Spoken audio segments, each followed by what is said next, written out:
И все, и у нас начался обстрел. Вооруженные силы Украины, получается, уже заметили, что мы там.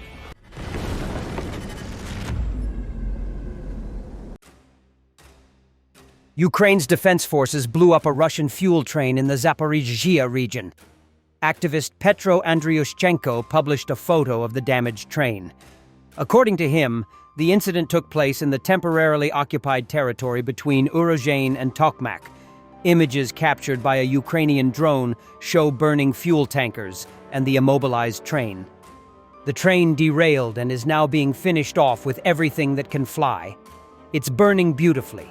The Ukrainian defense forces in the Zaporizhzhia region are once again reducing Russian logistics to zero and showing how it should be done, Andriushchenko wrote in the morning. It has not yet been officially reported who had carried out the operation. It is likely that strike drones were used to hit the fuel tankers. This is not the first instance of Russian trains being destroyed.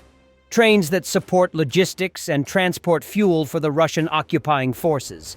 In June, the units of the Defense Intelligence of Ukraine also struck a Russian train. A similar strike was carried out at the end of May as well. These kinds of attacks, combined with strikes on refineries, oil depots, and ammunition warehouses, could cause serious shortages for Russian logistics on an already stretched front. Ukrainian paratroopers successfully stormed Russian positions near Petrivka and took prisoners. The members of the 82nd Separate Bukovina Airborne Assault Brigade reported that they had fully cleared the village of occupying forces. The operation was carried out by the soldiers of the 3rd Air Assault Battalion, who halted the enemy's attempted advance. The enemy was knocked out of Petrivka and the settlement was cleared, the brigade said. Bukovina paratroopers approached the Russian positions in a forest belt and threw backpacks containing explosives into their shelter. A powerful blast forced the soldiers to surrender. During the engagement, 2 Russian troops were killed and 6 were captured. The battle took place in the Shakivska rural community, within the zone of a deep Russian breakthrough. Additional Ukrainian units were quickly deployed to stabilize the situation and push back enemy forces. Since August 7th, Russian troops had advanced roughly 15 kilometers along a narrow front, threatening Dobropilya and the Ukrainian units defending the Pokrovsk-Mirnohorod area. There was also a risk to Kostiantynivka. Had the breakthrough not been contained, it could have also endangered the Sloviansk-Kramatorsk area. On August 12th, the 1st Azov Corps of the National Guard of Ukraine set a designated defense line in the Dobropilya area, stabilizing the front in coordination with other units. A rare Ladoga reconnaissance and command vehicle built on the T-80 tank chassis has been spotted on one of the front lines. The appearance of the vehicle was reported by the specialized resource BTVT Info. It is known that a similar vehicle had previously been targeted by Ukrainian FPV drones in March 2024. However, there is currently no confirmation whether it is the same unit or a different one. Due to a shortage of armored vehicles, the Russians may have converted the Ladoga combat vehicle into an armored personnel carrier in an attempt to provide maximum possible protection for their troops. The crew of the combat vehicle consists of 2 people, with an additional 4 in the infantry compartment. However, after the possible modification, the number of infantry could have been increased. The Ladoga vehicle was developed in 1982 by the Omskranzmash specifically for operations in areas contaminated by radiation, chemical, or biological contamination. The vehicle was built on the chassis of the T-80 tank, equipped with the GTD 1250 gas turbine engine producing 1,250 horsepower, developed by the Kirill Klimov Experimental Design Bureau.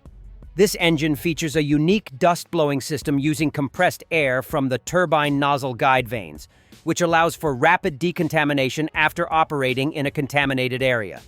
The vehicle is equipped with an additional gas turbine power unit with an output of 18 kilowatt located at the rear above the left shelf. It provides power to all systems while stationary. For crew life support, there is an air supply system using cylinders placed in the rear part of the hull, allowing operation even without the standard filtration and ventilation system. The interior of the hull is covered with special neutron protection elements. The Ladoga vehicle is equipped not only with periscopes and night vision devices, but also with 2 video cameras. In total, the Soviet industry produced only about 4 such vehicles. Russia is also striking Ukrainian oil facilities. Russia hits oil and gas facilities in Ukraine's Poltava region.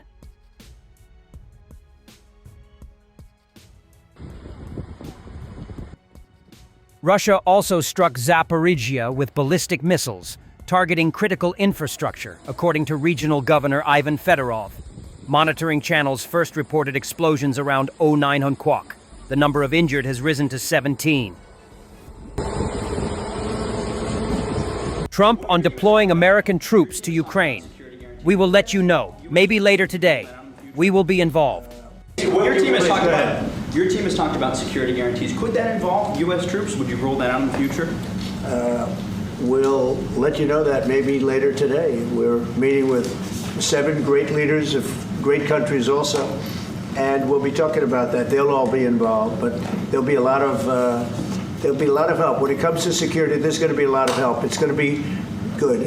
They are first line of defense because they're there. They're Europe. But we're going to help them out also. We'll be involved. Trump this time praised Zelensky for the outfit.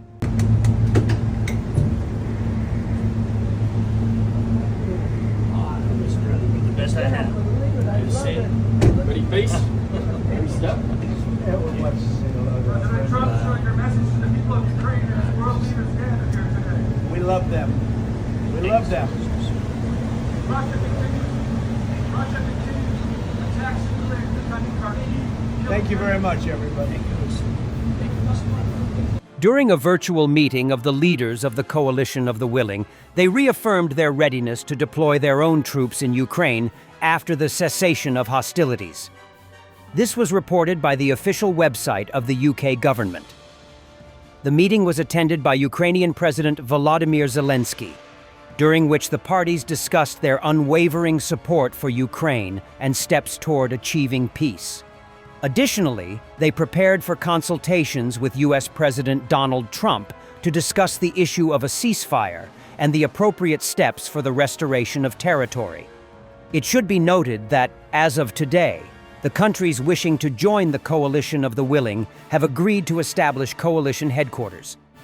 This decision was made following a virtual meeting of the coalition's leaders with the Prime Minister of the United Kingdom and French President Emmanuel Macron, held at the permanent joint headquarters in Northwood.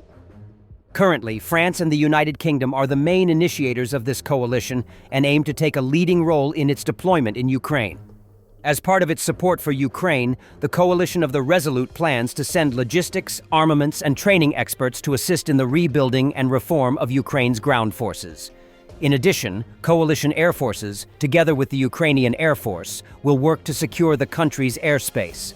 The patrolling of the skies by coalition aircraft is expected to enhance the safety of the civilian population and create conditions for the restoration of normal international air traffic.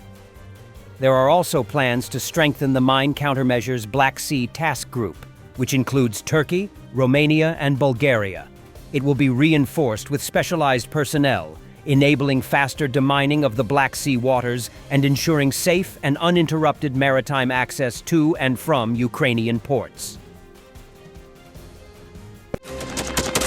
Thanks for watching, and don't forget to subscribe. Also, if you want to support Warthog Defense, please become our member and get early access to new videos, exclusive members-only videos, and become administrator in comments section. The membership link is in the description. Every day. We had a guy last week, it's 6 rescues in 6 days. You know, he's doing the job every day.